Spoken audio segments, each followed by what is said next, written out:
So if you're anything like me, the idea of bug bounties sounds really appealing, really interesting. There's a potential to make a lot of money on the side, and it all depends on how good you are.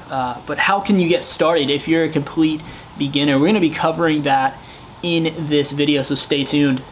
Hey, what's up, guys? This is Ryan from Elevate Cyber. And yeah, bug bounties are things that been pretty popular in recent years. Definitely in really creative and interesting and just great creation, advancement in this space. I think it is good across the board.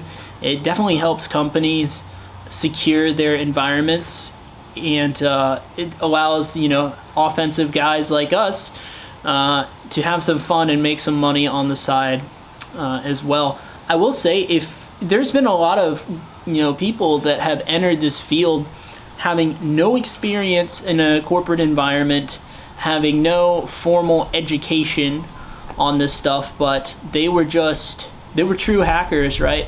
And they just spent a ton of time doing bug bounties, finding stuff, and really showing value there, and companies have actually hired those people. So it is possible to get into this field without even having any formal education. Granted, it is more difficult and you have to be pretty exceptional in order to do that, but don't think that just because you don't have the formal schooling on this stuff and because you're not in the IT field, these are just things that make it a lot easier to get your foot in the door. But if you're someone that really has a passion for this stuff and you put in the time and you show value in this space of bug bounties, well, you have a really good shot of getting a job in the field. So that's just something to keep in mind. Like I said, there's a shortage of people in this field. That means there's a lot of opportunity for those that are willing to put in the work. Now, how can you get started as a complete beginner in this field? Well, there's a lot of things that you're going to have to learn about general security. It really depends on what level of knowledge you're coming from. If we talk about like an absolute beginner, there are a number of basic web vulnerability stuff you need to learn about. Like, you need to learn about input validation based stuff. Check the OWASP top 10. That will give you a really good starting point on this stuff. So in general, it's going to be stuff like input validation, making sure that all the proper input is being validated. Otherwise, it could lead to vulnerabilities like SQL injection or cross-site scripting, things of that nature, right? Also learn about some of the other vulnerabilities like cross-site request forgery, server-side request forgery. These things should be on the OWASP top 10, and these are the most pertinent vulnerabilities that are seen in web applications today. But my point is really focus on the web application side, but also a little bit on the server side as well. Like, learn about DNS and how to look for records and stuff like that. So when you run your subdomain enumeration, you can try to spot some subdomain takeovers, stuff like that, right? Now, there's a number of videos out there online if you Google for, or if you in YouTube, if you search for some videos from like Bug Crowd guys or like HackerOne guys on how to get started with bug bounties. I know a lot of people have made really good content on that, so I'm not going to reinvent the wheel there. I will say definitely check those out as supplements to this video to get started. But I think a lot of people just really need just the initial push and kind of initial understanding of how to get started here. So I would say check those videos out.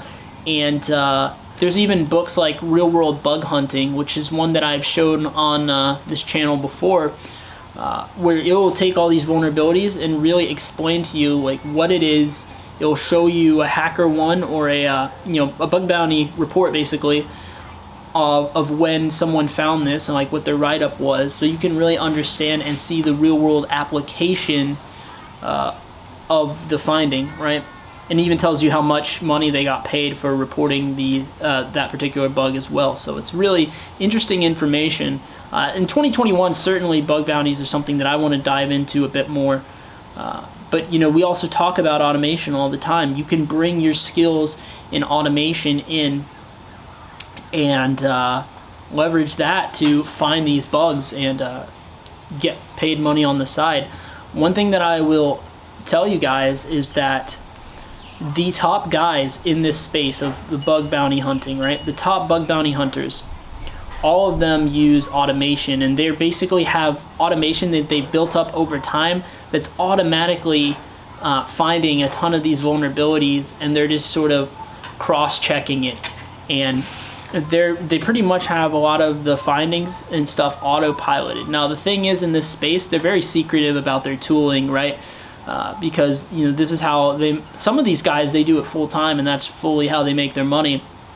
But the point being is, a lot of these guys are very secretive about their tooling, what it does, and how it finds what it finds, because they don't want other people to know and then find it before them, because it's kind of a race to see who can find these vulnerabilities first, right? Because once you find it and you report it, then you get paid out. But if someone reports it before you, then you lose out on your money. So that's why the space is the way it is. To get started though, when you go on, first of all, you're going to want to get set up on a site like BugCrowd or HackerOne. They're basically two different companies that do the same thing. They host bug bounties. Like, different companies can put up their bug bounty program on these sites. You need to create an account on there. And once you do, then you're going to see a number of eligible bounties, okay? You're going to see all different companies that are hosting bounties, right? Some of them you're going to see they pay like a lot of money for findings, right?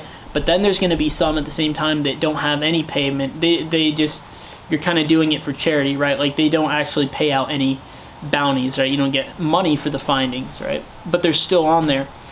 A lot of people will be tempted to overlook these, right? And if you are more experienced in the bug bounty hunting space and you found a lot of stuff before, you probably want to skip these as well. But if you're a beginner, you're someone starting out, and I would even consider myself more of a beginner when it comes to this space.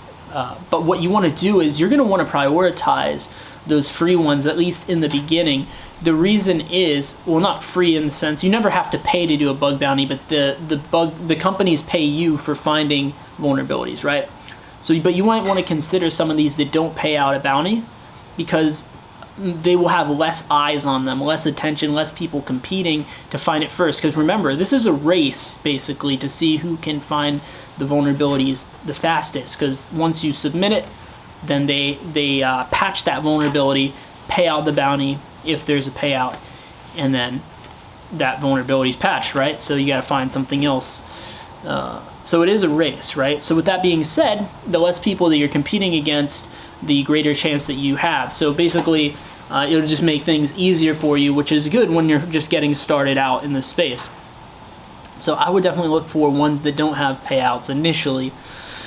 And then once you get some experience and you kind of build up your skill set, then you can go on to ones that pay higher amounts. Now, the automation is something that you'll kind of build up over time. Now, if you've been following this channel so far and you understand the value that automation brings into this space, then chances are you already have some automation you did over time. Maybe you spent some time trying to automate stuff for OSCP or whatever. All of that knowledge that you keep building upon is going to come in handy, right? The top guys in bug bounty hunting, like I said, they have automation tooling that will check for new bounty programs when they come out, whenever a new DNS record is added, a new subdomain, new website, they go check it out. They have some of them have automation that automatically checks for certain vulnerabilities, certain input validation and stuff like that, sends them automated alerts when potential findings are found, and then they can go verify that it's not a false positive, that it is in fact a real finding. And that's how, because you're going to be competing against that, right? So if you just jump into a bug bounty program that pays a lot of money, a lot of times you're going to be competing against automated systems. And if you know anything about this, about the stock market and how you can never beat automated systems as a human when it comes to this type of stuff, well, then you already know how that story goes, right? So build up your automation over time. Start with the ones that don't pay anything, and over time, as you refine your automation and you refine your skill set as well as an attacker, you can be pretty prosperous in this area. So yeah, I hope this was helpful for you guys that might have been interested in getting started in bug bounties. feel free to jump in my Discord. We have a bug bounty section where we can talk further on this as well. So yeah, if you've been enjoying the content so far, be sure to subscribe and smash the like button. It definitely helps out, get the message out there, and I will see you guys in the next video.